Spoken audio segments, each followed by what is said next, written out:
તરીકે રજૂઆત કરવા ગયા ત્યારે અમે રજૂઆત કરીને જેવા રાજકોટ ન પહોંચ્યા ત્યારે ડેરીના સંચાલકોને ખબર પડી ગઈ કે આ લોકો અમારી વિરુદ્ધમાં આવી રજૂઆત કરવા ગયા છે અને એના કોઈ પગલાં ન લેવાના. તો આ પણ ઈલું છે.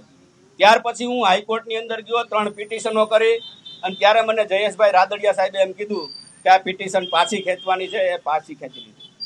પાટીલ સાહેબને મારી બીજી વિનંતી છે કે ગુજરાતની અંદર જે સહકારી સંસ્થાઓ છે એની અંદર જેમ રાલો સંઘની અંદર 3 પ્રતિનિધિઓ મૂકવામાં આવે છે અને મૂક્યા છે અત્યારે, એવું જો નિષ્ઠાવાન કાર્યકર્તા અને પ્રમાણિક કાર્યકર્તાઓને દરેક મોટી સંસ્થા ગુજરાતની સહકારી એમાં ભારતીય જનતા પાર્ટીના સરકારના પ્રતિનિધિ તરીકે જો મૂકવામાં આવે તો જે લોકો ઉંદેડાની જેમ આડાહાવરા જાય છે એનો કેટલો વર આવે છે અને પાર્ટીનું કેટલું માને છે એ બધું દૂધનું દૂધ અને પાણીનું પાણી થઈ જશે.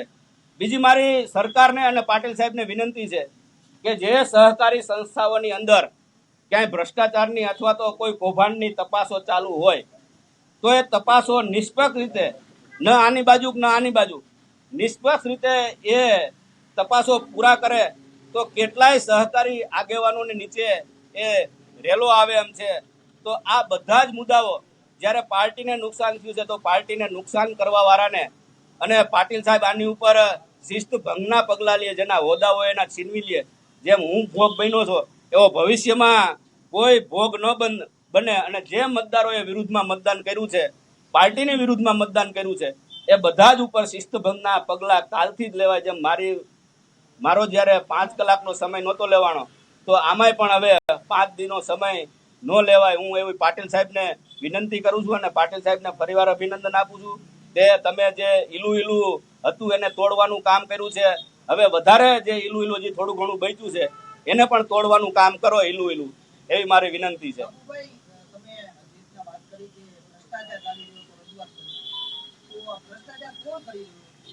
જે ત્યાંના હોદ્દેદારો છે, જ્યાં બેઠેલાઓ છે, એ ભ્રષ્ટાચાર કરે. જે સંચાલકો હોય તે જે સંચાલકો છે, જે હું આખા ગુજરાત લેવલની, હું કોઈ પર્ટિક્યુલર કોઈ માણસના ફેવરમાં એટલે ભાજપ કોંગ્રેસીકરણ જે થઈ ગયું છે ને અમુક લોકો આવી ગયા છે એમાં હજી ક્યાંક ભ્રષ્ટાચાર છે. હા, કોંગ્રેસના આવેલા લોકો ભ્રષ્ટાચાર વધારે કરે. હા, અમુક સંસ્થામાં ભ્રષ્ટાચારો ચાલી ગયા છે. હા, 100% એમની એમના વિશે લેવા જોઈએ પગલા.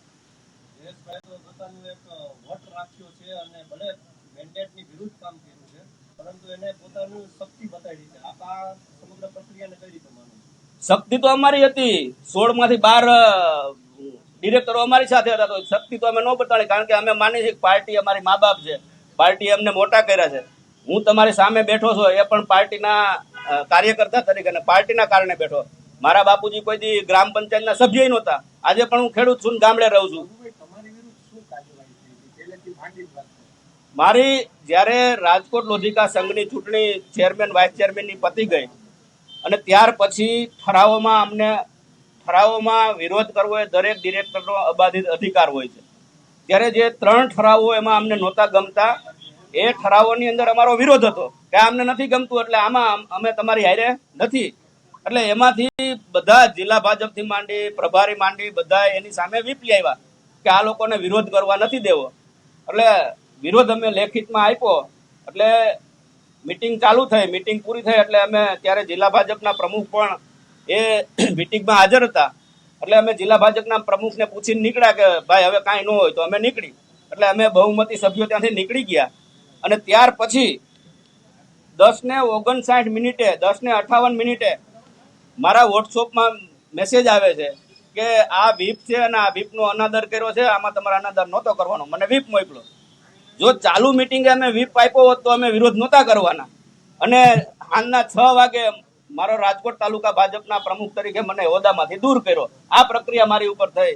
તો અમે તો ઠરાવમાં કર્યો તો, અમે કોઈ પાર્ટીના સિમ્બોલ, અમે પાર્ટીના મેન્ડેટનો વિરોધ નહોતો કર્યો, ચેરમેનમાં વિરોધ નહોતો કર્યો.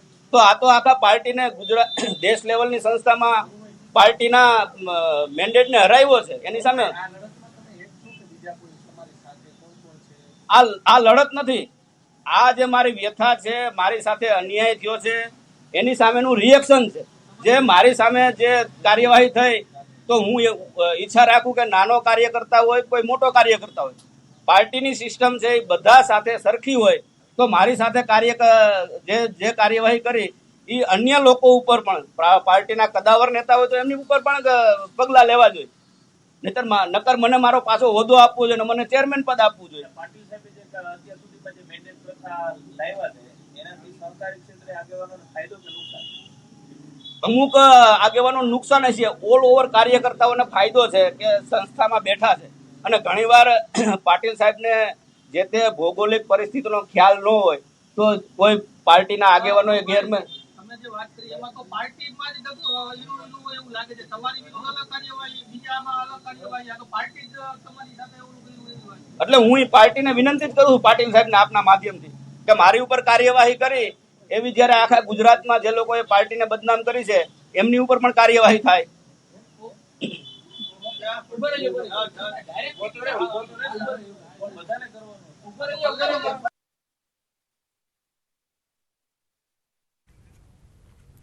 તો બાબુભાઈની પત્રકાર પરિષદ આપ સાંભળી રહ્યા હતા. તેમનું કહેવું છે કે જ્યારે અમે સિમ્બોલનો વિરોધ નહોતો કર્યો પાર્ટીના અને અમે મેન્ડેટનો વિરોધ નહોતો કર્યો, પરંતુ તેમ છતાં પણ મને જિલ્લા ભાજપ પ્રમુખના પદ પરથી હટાવવામાં આવ્યો અને આવા જ પગલાં અન્યો સામે આખરે કેમ નથી લેવામાં આવતા?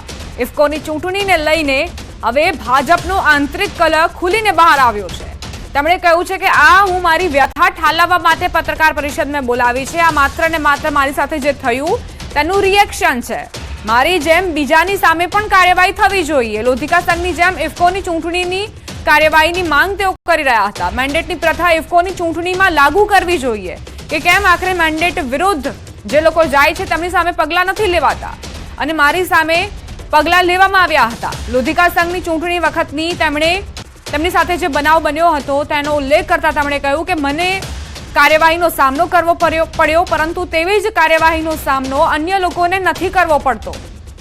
તો આ રીતે બાબુભાઈએ પોતાની વ્યથા ઠાલવી અને ફરી એક વખત ભાજપની અંદરનો જે આંતરિક ખટરાક છે, આંતરિક વિખવાદ છે તે ખુલીને સપાટી પર આવ્યો છે. કોંગ્રેસથી બીજેપીમાં આવેલા લોકોએ આ પ્રકારનું કલ્ચર બનાવ્યું છે તેવા આરોપો પણ તેમણે મૂક્યા છે અને ભાજપમાં જે કોંગ્રેસના લોકો આવ્યા છે તેમણે ભ્રષ્ટાચાર કર્યો છે તેવા પણ આરોપો તેમણે મૂક્યા છે. તો અત્યાર સુધી ભાજપમાં બધું બરાબર છે એનું જે ચિત્ર ઉપસી આવ્યું હતું 3 થી 4 દિવસથી તેના ઉપર પણ પાણી ફરી વળ્યું છે, કારણ કે વારંવાર એક બાદ એક નેતાઓ આવી રહ્યા છે અને પોતાની નારાજગી ઠાલવી રહ્યા છે. એક તરફ ભરત સુતરિયાને લઈને પણ વિરોધ નોંધાવી ચૂક્યા છે નારણ કાછડિયા કે આવા ચહેરાને પાર્ટી પસંદ જ કેવી રીતે કરી શકે. બીજી તરફ દિલીપ સાંઘાણીના નિવેદન બાદ પણ જે રાજકીય ગરમાવો આવ્યો હતો તે જગ જાહેર છે અને હવે બાબુભાઈ સામે આવ્યા છે અને તેમણે કહ્યું છે કે મેન્ડેટ અંગે જો પહેલા કાર્યવાહી થઈ શકતી હોત તો મેન્ડેટ પ્રથાની વિરુદ્ધ જે લોકો અત્યારે ગયા છે ઇફકોની ચૂંટણીમાં તેમની સામે કેમ કાર્યવાહી નથી કરવામાં આવતી? આખરે આ બેવડું વલણ કેમ અપનાવી રહી છે પાર્ટી? તેમને પદ પરથી, હોદ્દા પરથી દૂર કરવામાં આવ્યા હતા. જો હવે એ જ કાર્યવાહી અત્યારે નથી થઈ શકતી તો તેમને તેમનો પદ અને હોદ્દો ફરી એક વખત વાપસ કરવામાં આવે, ફરીથી આપવામાં આવે. સહકારી આગેવાન બાબુભાઈ નસીતની આ પત્રકાર પરિષદ અને જેમાં તેમણે પોતાની વ્યથા તો ઠાલવી જ, પરંતુ ભાજપની અંદર શું ચાલી રહ્યું છે તેને લઈને પણ જાણકારી આપી. મારી સામે એક્શન તો રાદડિયા સામે કેમ નહીં તેવો સવાલ પણ તેઓ કરતા જોવા મળ્યા. આખરે કેમ જયેશ રાદડિયા મેન્ડેટ વિરુદ્ધ ગયા તેમ છતાં પણ તેમની સામે કોઈ જ કાર્યવાહી નથી કરવામાં આવી. સહકારી ક્ષેત્રે ઈલુની વાત સાચી હોવાનું પણ તેઓ કહી રહ્યા છે. કોંગ્રેસમાંથી જે લોકો ભાજપમાં આવ્યા છે તે ભ્રષ્ટાચાર કરી રહ્યા હોવાનો પણ તેમણે આરોપ મૂક્યો છે. હવે એવું છે કે ભાજપમાં આ ભરતી મેળો ચાલ્યો મોટા પાયે. ઘણા લોકોએ તો એવા આરોપો પણ મૂક્યા કે એ જે લોકો કોંગ્રેસમાંથી ભાજપમાં આવી રહ્યા છે તેમને પદ અને હોદ્દો મળી જાય છે, પરંતુ જે વર્ષોથી ભાજપ માટે સંનિષ્ઠ રીતે કામગીરી કરતા આવ્યા છે તેમને હોદ્દાથી દૂર રાખવામાં આવી રહ્યા છે. નારણ કાછડિયાએ પણ કહ્યું કે સવારે કોંગ્રેસમાંથી ભાજપમાં આવું, સાંજે પદ મળી જાય, બીજા દિવસે મંત્રી પદ મળી જાય, ધારાસભ્ય માટે પણ ચૂંટણી લડવાની તેમને તક આપવામાં આવે. એટલે આ બધા આરોપો બાદ હવે આખરે ભાજપ પોતાની અંદર જે થઈ રહ્યું છે, પોતાના પક્ષની અંદર જે ચાલી રહ્યું છે તેને ડેમેજ કંટ્રોલ કઈ રીતે કરશે તે જોવું રહ્યું. સંવાદદાતા હાર્દિક લાઈવ જોડાઈ ગયા છે, તેમની પાસેથી વધુ જાણકારી લઈએ. હાર્દિક, ભાજપમાં બધું બરાબર છે તેવી વાત સૌ નેતા દર વખતે કહેતા આવ્યા છે, પરંતુ હવે તો ખુલીને સપાટી પર આવી રહ્યું છે. જે લોકો વિરોધ દર્શાવી રહ્યા છે તેમના નિવેદનો પરથી સ્પષ્ટ થાય છે. ચોક્કસથી દીપા, હાલ જે રીતના વાત કરવામાં આવે તો અત્યારે આપણી સાથે સહકારી આગેવાન છે બાબુભાઈ નિશિત, આપણે એમની સાથે પણ વાત કરવાનો પ્રયાસ કરીશું. બાબુભાઈ,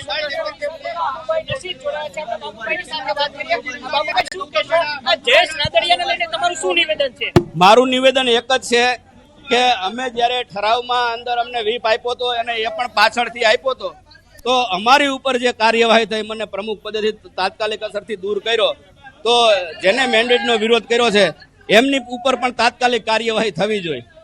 જયેશભાઈ શું ભૂલ કરી છે? પક્ષે તો અગાઉ મેન્ડેટ આપ્યો તો બિપિન પોતાને, પણ જયેશભાઈ પોતે ઉમેદવારી નોંધાવી.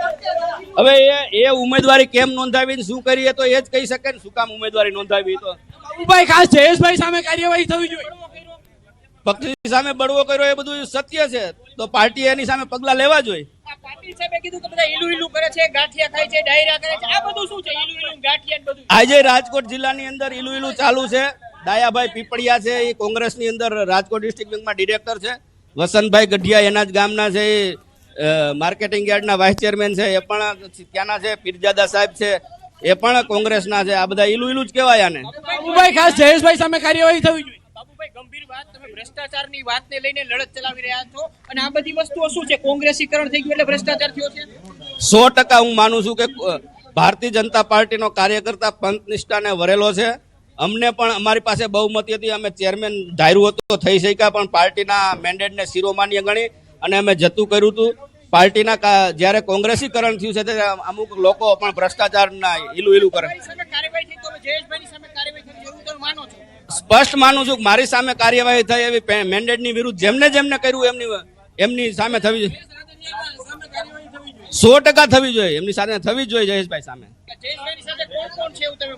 ના, એ તો મતદારનું આખું લિસ્ટ છે અને 113 મત પડ્યા એટલે 113 લોકો તો એમની સાથે હોય. સ્પષ્ટ. તમે એવો આક્ષેપ કર્યો ગઈ લોકસભાની ચૂંટણીમાં જે છે ભાજપના સહકારી કેટલાક આગેવાનો છે તેમને કોંગ્રેસના કામ કર્યા, ક્યાં આગેવાનો? ના, ભાજપના આગેવાનો એવું મેં નથી કીધું. સહકારી કોંગ્રેસના આગેવાનો છે, એમને ભાજપની વિરુદ્ધ કામ કર્યું છે, જે કોંગ્રેસમાં રહેલા. ખરેખર અત્યારે અમારો સંદેશ ન્યૂઝ પૂછી રહ્યું છે કે આ ઈલું શું ચાલે છે? પાટીલે 2 વર્ષ પહેલા પણ રાજકોટમાં કીધું હતું, અમદાવાદમાં કીધું હતું, અત્યારે પણ કહે છે. ઈલું એવું છે ભાઈ કે ભાજપ કોંગ્રેસ ભેગા મળી અને સત્તા ભોગવે. ઉપલા લોકો સત્તા ભોગવે એટલે જ્યારે તાલુકા પંચાયત, જિલ્લા પંચાયત, ધારાસભા અને લોકસભાની ચૂંટણીઓ આવે ત્યારે પાર્ટીને ક્યાંક ને ક્યાંક નુકસાન થઈ જાય. ઓલા બધાનો તો સેટિંગ હોય એટલે એને કાંઈ નુકસાન થાય નહીં, પણ નાનો કાર્યકર્તામાં પીસાય.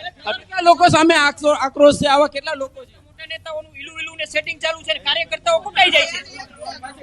હા, કાર્યકર્તાઓ તો કુટાઈ જાય ને, કારણ કે એને જિલ્લા પંચાયતમાં તકલીફ પડે.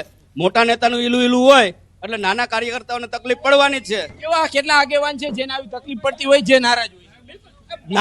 નારાજની વાત નથી, જે મેં વાત કરી આખી સિસ્ટમની વાત છે. અને સિસ્ટમ મોટો સવાલ છે કે તમે જયેશ રાદડિયાની સામે કાર્યવાહી વાત કરો છો, પણ દિલીપ સંઘાણીએ તો સીધો બળવો કર્યો. અવળા મોટા નેતા છે, એમની સામે કોઈ કાર્યવાહી નહીં કરવાની. 113 મત આપ્યા છે, એ કોના છે, કોને પ્રદેશને બધી ખબર છે. પ્રદેશને હા, એમની સામે કરવી જોઈએ કાર્યવાહી, હું તો કહું છું. અરે મોટા કાર્યકર્તા પાર્ટીમાં નાનો કાર્યકર્તા કે મોટો કાર્યકર્તા એક જ હોય છે. તો મારી ઉપર થઈ તો મને કાંઈ દુઃખ નહીં થયું. વર્ષો થયા. હું 1989 ની અંદર પહેલી વખત શિવલાલભાઈ વેકરિયા ભાજપમાંથી મળ્યા ત્યારે હું પોલિંગ એજન્ટ બનેલો છું. ત્યારે હું પોલિંગ એજન્ટ બેઠો હતો. તો અમે પણ જૂના પાયાના કાર્યકર્તા, અમે કોઈ પાર્ટીની વિરુદ્ધમાં ગયા નથી. કરીને મેન્ડેટની પ્રથાથી ફાયદો કે મેન્ડેટની પ્રથાથી ફાયદો કે નુકસાન? મેન્ડેટની પ્રથાથી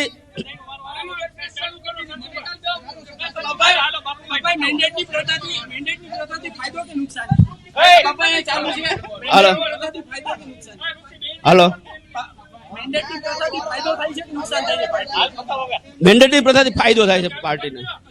ક્યાંક ને ક્યાંક આ જે સહકારી આગેવાન હતા તેમનું સ્પષ્ટ કહેવું છે કે પાર્ટી સામે જે કોઈ કાર્યવાહી કરતા હોય, જે કોઈ મેન્ડેટનો અનાદર કર્યો છે તેમની સામે કડક કાર્યવાહી કરવી જોઈએ. ગત લોકસભાની ચૂંટણીમાં પણ ક્યાંક ને ક્યાંક જે છે ભાજપના કેટલાક સહકારી આગેવાનો છે તેમને જે છે કોંગ્રેસના કામ કર્યા હોવાના પણ આક્ષેપ થઈ રહ્યા છે. જી દીપા. હાર્દિક, અહીં તો ગંભીર આરોપ મૂકી રહ્યા છે બાબુભાઈ અને કહી રહ્યા છે કે જે ઉપલા સ્તરના જે નેતાઓ છે તેમને ફાયદો થાય છે અને પક્ષને અને કાર્યકર્તાઓને નુકસાન થઈ રહ્યું છે.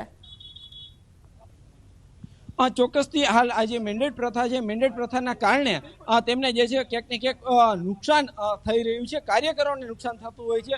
કેમ કે ક્યાંક ને ક્યાંક જે આગેવાનો હોય છે તેમને જે તકલીફો ભોગવવી પડતી હોય છે. હાલ આપણી સાથે અહીંયા આ જે છે અત્યારે ફરી એક વખત આપણે બાબુભાઈ સાથે વાત કરવાનો પ્રયાસ કરીશું. આગેવાનો હતા એ બધા એનું કરતા એમાંથી નાના કાર્યકર્તાઓ પીસાતા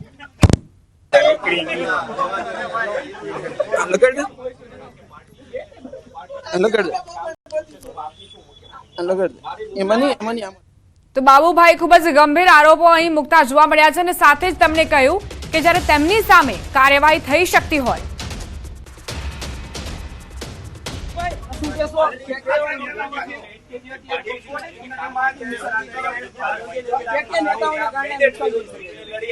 મારે કોઈની સામે વિરોધ નથી, મારે મારી વાત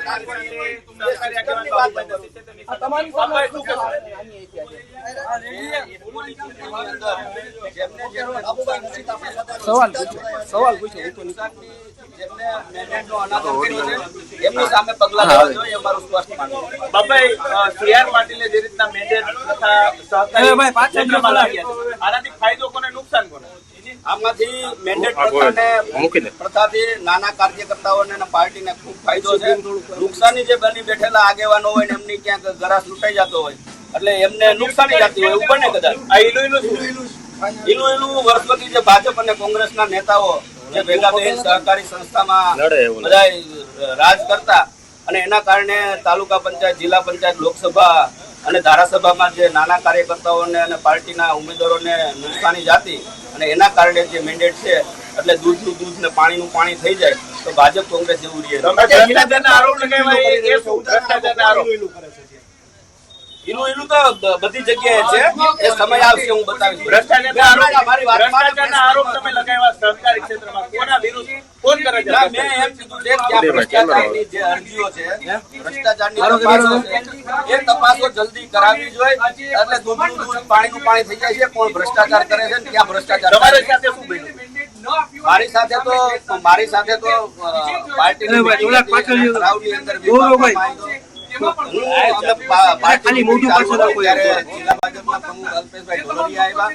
એમને અમે પૂછ્યું કે અમે અહીંથી નીકળી છીએ એટલે અમે નીકળી ગયા અને પછી વોટ્સઅપ તમારી સાથે જે રીતના પગલા લેવાના હતા એવા પગલા કોની સામે લેવા જોઈએ?